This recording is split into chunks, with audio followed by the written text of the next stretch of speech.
Good evening, students. Uh, just I want to give a brief outlook of the Unit 3 again. And I'm thinking that this Unit 3 may be the difficult for you to understand. Okay, so that I'm revising it from beginning again. If you feel that any of the topics of Unit 1 or 2 are you are feeling difficult, will be revised once again. Please post me the difficult topics in first unit and second unit also. Okay, we'll discuss once again. Okay, just go through this linked list.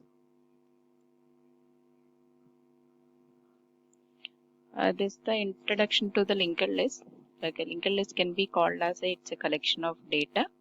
Okay, in general, to store the collection of similar type of data, we'll use arrays. Okay, as in the same way, here we'll use a linked list to store the similar data type of elements. Okay, here the similar data type of elements collection in the linked list is refers to the different locations, that is a random memory locations. Okay, in an array it uses the continuous memory locations. Homogeneous data set with continuous memory locations will be used for storing a data.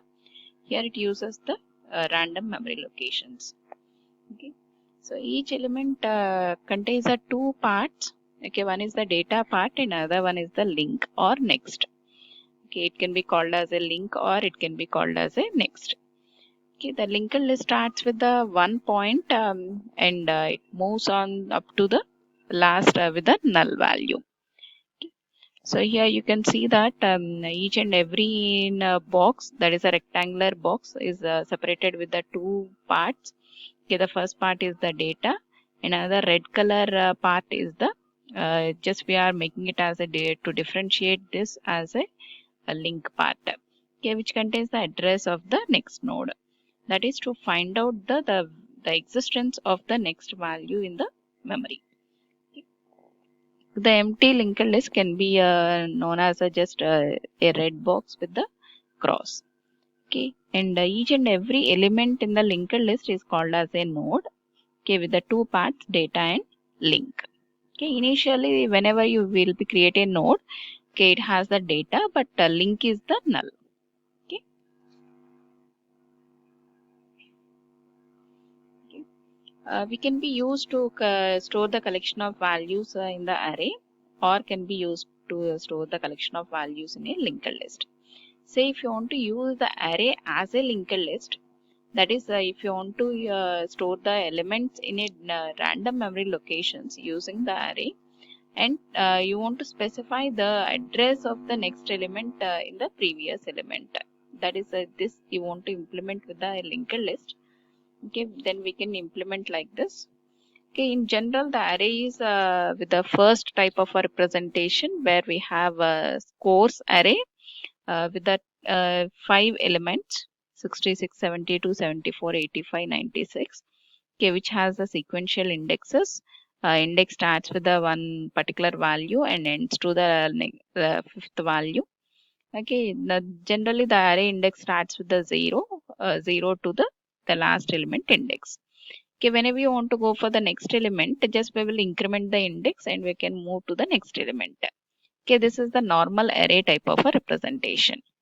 Okay, look at the right side. Okay, there we have the same arrays with the linked list type of a representation.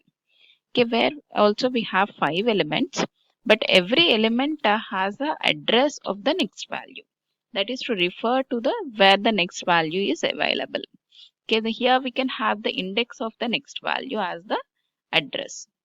Okay, so 66 the next value is the 72, that is the address is linked to the 72, and 72 next value is the 74, and 74 next value is the 85, and 85 next value is the 96.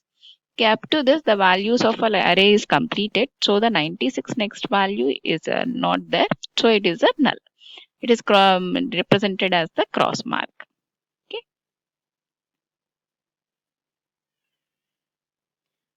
Okay, these are the differences between the arrays and linked lists. Okay. And here in the arrays, the size of the array is the fixed and linked list size is not fixed. And arrays memory is allocated in the stack, and linked list memory is allocated from the heap. Okay. And array is here we need not to specify the number of elements, and in the linked list we need to mention the number of elements. Okay, because based on the size of the array only we can know the number of elements.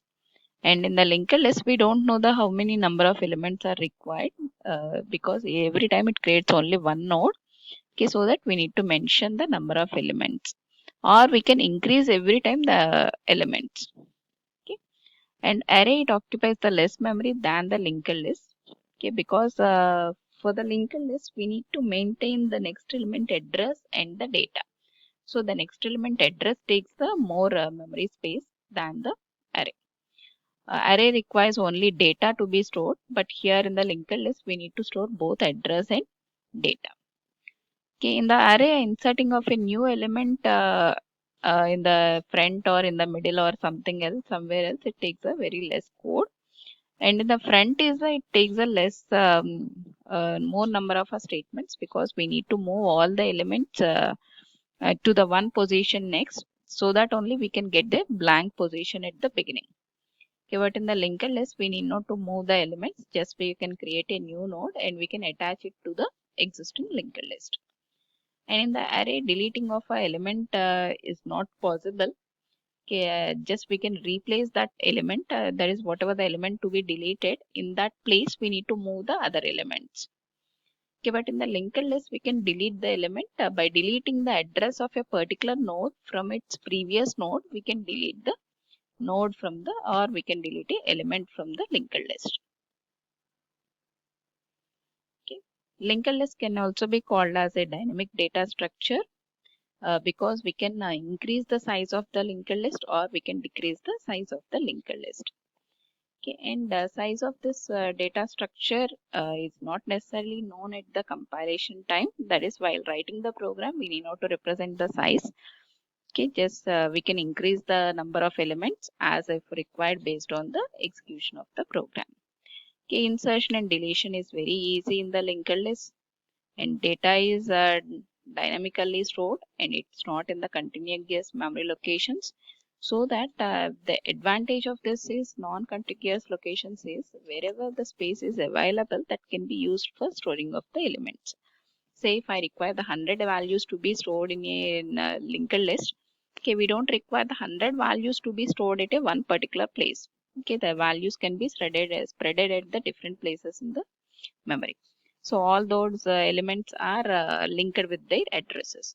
But in the case of arrays, we need to have the total 100 elements memory space at a one particular place, at a one particular memory block. So that may not be possible in all the cases. Okay. Advantages of the linked list. A linked list is a dynamic data structure. It can be increased or it can be decreased the size. Linked list have efficient memory utilization, because we are not reserving the space. Okay, so that wherever the space is available, that can be used by the our linked list, and at any time we can deallocate the space or we can allocate the space. Deallocation is nothing but, say for example, if you are created the 50 elements, but I don't require the sum of the elements of the linked list. We can delete the elements and we can release the space which is allotted for those elements, so that that space can be used by the other elements. Okay. Insertion and deletion is also easy within the linked list. Okay. It provides the flexibility of inserting and deleting of the elements, and it requires very less number of lines to write the insertion and deletion. And many other complex operations we can also perform on the linked list without having a much code. Okay. And the basic disadvantages of a linked list are, first disadvantage is it consumes the more space compared to the arrays. Okay, because it need to store the address of the next node. So for storing of that address of the next node, it requires the 2 bytes for the address. So if you are storing the 100 data values, it requires the 100 into 100 elements address also. That is nothing but 100 into 200 bytes is required. Extra additional space, it requires a 200 bytes. Okay, searching a particular element in a linked list is difficult and also time consuming. Okay, because for every time, whenever you are searching for a element, you will be moved to the one element first, and from there you need to search for the next element, and you need to move to the next element. Again, compare with that element, and again move to the next element and compare with that element. So it takes internal time is the more compared to the our arrays. Okay, because every time it need to search for its next element in the memory. And applications of the linked list. Okay, applications of a linked list is first application is it is used in the solving of a polynomial expressions, mathematical polynomial expressions. Okay, where we require the values, the multiple values, and each and every polynomial part is linked with the another part, and which are to be added finally, and we'll get the final result. Okay. And represent a very large numbers, and to perform the different types of large number operations like additions, multiplications, and divisions. Okay, these all also possible with the linked list. Linked lists are also used to implement the stacks, queues, trees, and graphs. Okay, these are the different data structures that are used to work with the different types of applications in the programming languages. Okay, those all we can implement with the help of the linked list. Okay. And types of linked lists available are the four types of linked lists are available. First one is the single linked list, second one is the circular single linked list, and third one is the doubly linked list, and fourth one is the circular double linked list. Single linked list is it starts with the one pointer as the first node and terminates to the last node. Okay, this is traversed in the only forward direction, that is from the first node to last node we can move in the forward direction. Okay, we are not able to move in the reverse. And circular linked list is here will be attached the last node to the first node, so that we can circularly move through the linked list.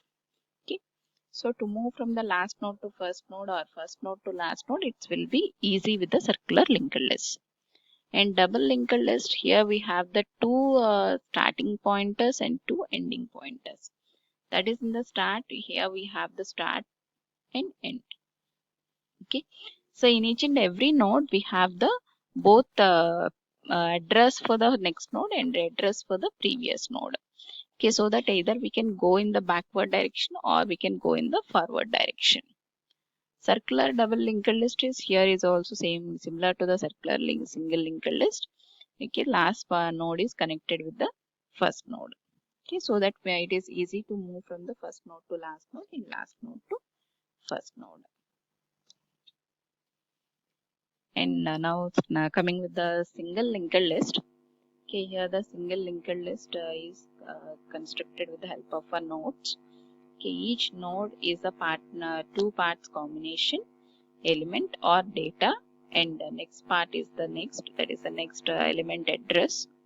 Okay, here this is the pointer, okay, which is stored with the next element address. Okay, so if there is a linked list with the four values like A, B, C, D, that is four nodes A, B, C, D. Okay, A is connected with the B, B is connected with the C, and C is connected with the D, and last node is represented with the pi, that is a null. Okay, there is no next node after the last, that is D. After the D node, there is no next node. Okay, this is the structure of the single linked list. Okay, and whenever you want to work with this data structure programs, okay, we can have either this related C software, or you can also be work in the online compiler. The online compiler is the online GDB compiler. Okay. Here we can change the required language as the C, and here you can write your program and compile and execute. So using the run, you can execute your program. Okay, no need to have the software. Okay, you can work with this.